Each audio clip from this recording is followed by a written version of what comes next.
আবার শুরু হইতেছে র্যাবের তাণ্ডব। গুম খুন আবার শুরু হবে।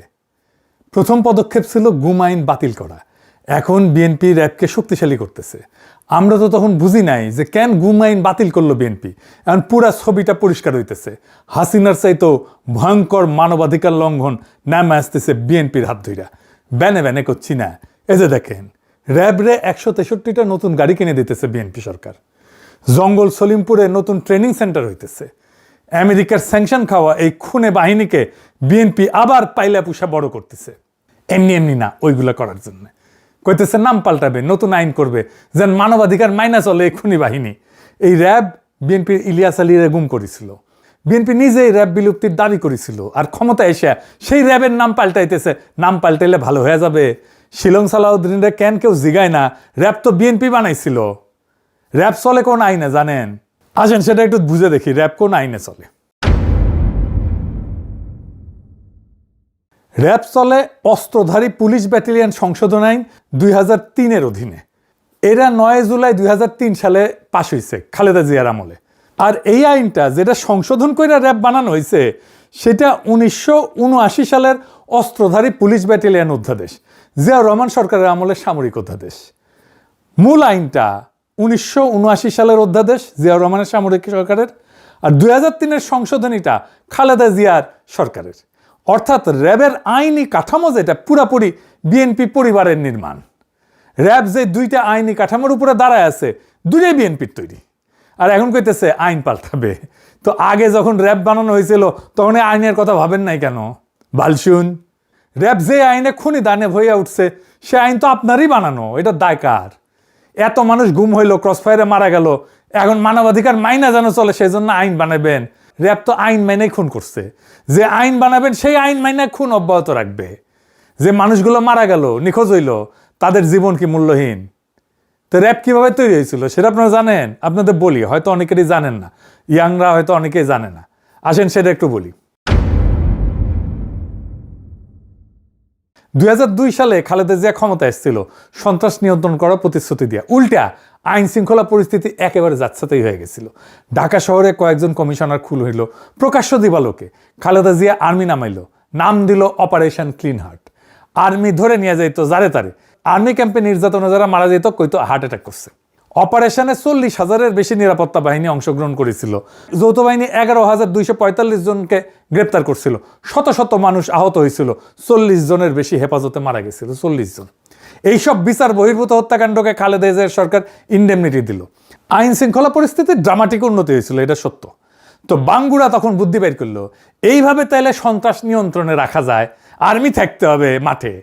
তৈরি হইল র্যাব। কালো পোশাক কেন হইল জানেন র্যাবের? সর্দির বডিগার্ডরা যে জয় বাংলা করেছিল বেঙ্গল ল্যান্সার, তাদের ইউনিফর্ম। এই যে দেখেন বেঙ্গল ল্যান্সারের ইউনিফর্ম ট্যাঙ্কের উপরে দেখেছেন কালো, ওটাই। এই র্যাব গঠন করাটাই তো আইনত একটা ভুল ধারণা, মারাত্মক ভুল ধারণা। বাঙ্গুরা এমনই গর্ধব যে এটা যে খুনি বাহিনী হয়ে উঠবে সেটা বুঝতে পারেন। এটা প্রথমেই বোঝা যায়। কেন এটা ভুল ধারণা আসেন বুঝায় বলি। র্যাব বানানোর লক্ষ্যই ছিল আর্মিকে দিয়া সিভিল ক্রিমিনাল অ্যাক্টিভিটিস সামাল দেওয়া। কিন্তু সেনাবাহিনী দেশের সিভিল সিটিজেনের সাথে তো ডিল করার জন্য তৈরি হয় নাই। সেনাবাহিনী কি করে? সেনাবাহিনী কারে ফাইট করে? দেশের শত্রুরে ফাইট করে। সে দেশের শত্রুর সাথে ডিল করে। সেইখানে সে হয় শত্রুকে নিশ্চিহ্ন করে দেবে, নয়তো নিজে নিশ্চিহ্ন হয়ে যাবে। এখানে কোনো আইন নাই, মানে আন্তর্জাতিক আইন আছে, সে যুদ্ধাপরাধ করতে পারবে না। কিন্তু বোমা ফেলায় যদি শত্রু সেনাদের সাফা কইরা দেয়, মিলিটারির কোনো অপরাধ নাই, বরং আমরা মেডেল দিয়া তারে পুরস্কৃত করব। তাই মিলিটারি মাইন্ডসেট একদম আলাদা।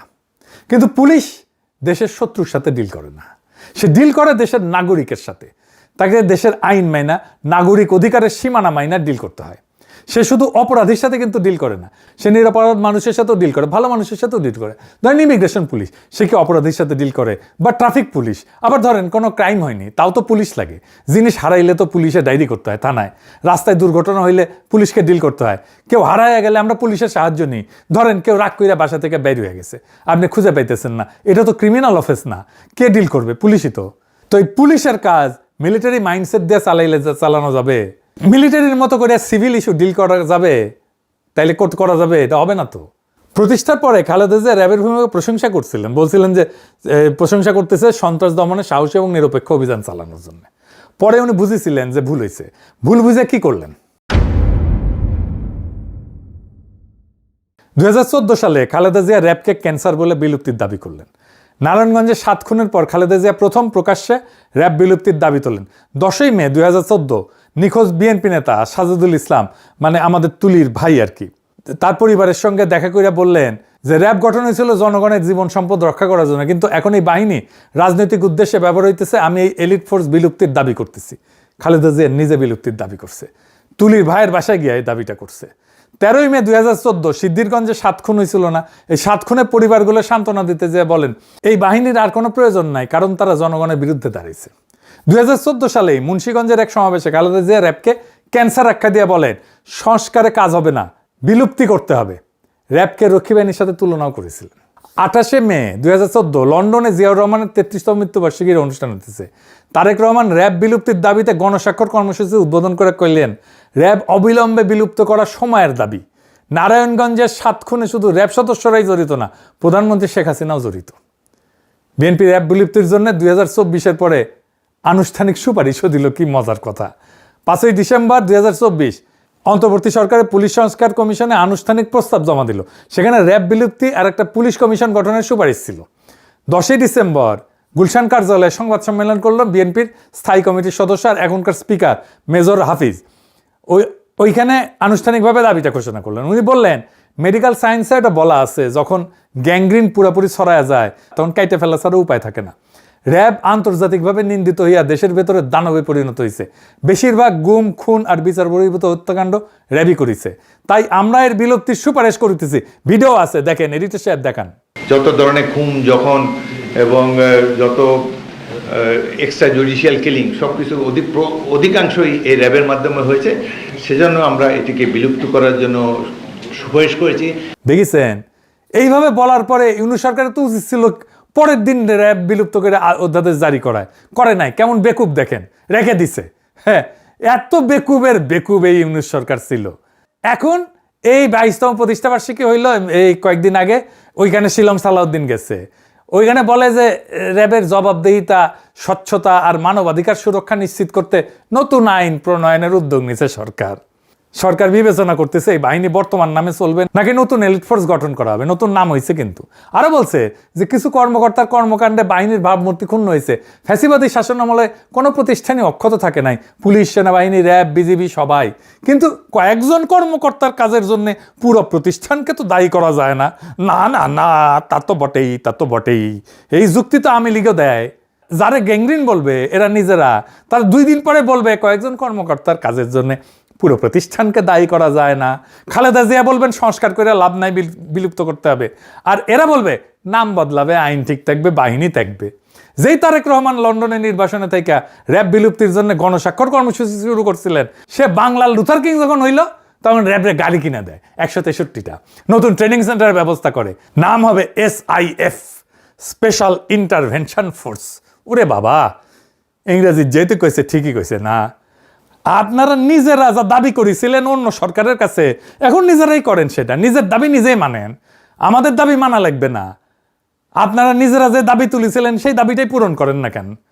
নতুন বোতলে আগের মদ খাইতে চাই না তো আমরা। এটার নাম করতে রাজনীতি না, এটার নাম বিশ্বাসঘাতকতা। সরাসরি নিরবিচ্ছিন্ন লজ্জাহীন বিশ্বাসঘাতকতা। এই জন্য আজকের তরুণ সমাজ পলিটিশিয়ানদের পছন্দ করে না। এদের কোনো কথার দাম নাই, 1 ফুটা পয়সা দাম নাই। তারেক রহমান নিজের প্রতি কমিটমেন্ট তো রাখেনি, নিজের মায়ের একটা অঙ্গীকারও রাখে না। তারেক রহমান খালেদা জিয়ার জানা জায়গায় সবাইরে বলছে আম্মার যদি কোনো পাওনা থাকে সেটা আমি শোধ করব। তাহলে শোধ করেন। খালেদা জিয়া যা বলছেন, জাতির কাছে যা প্রতিশ্রুতি দিয়েছেন সব রাখেন, পরিশোধ করেন। মায়ের প্রতিশ্রুতি পরিশোধ করেন। রাজনীতিবিদ হিসেবে তো ব্যর্থ হয়েছেন, সন্তান হিসেবে ব্যর্থ হইয়েন না। যে বাহিনী আপনাদের বাইরেই ঘুম করছিল সেই বাহিনীকে আপনারা পাইলা পুষা বড় করতেছেন। এর দাম দিতে হবে। আজ না হোক কাল, কাল না হোক পরশু, দাম দিতেই হবে। ইতিহাস কাউকে মাপ করে না, বিশ্বাসঘাতকতাকে কোনোদিনই করে না। আপনারা যা বলছিলেন সেটা করেন, আর যদি সেটা না করেন তাহলে বাংলাদেশের মানুষ আপনাদেরকে ইতিহাসের সেই আস্তে করে ছুঁড়ে মারবে যেই আস্তে করে হাসিনাকে তারা ছুঁড়ে মারছে।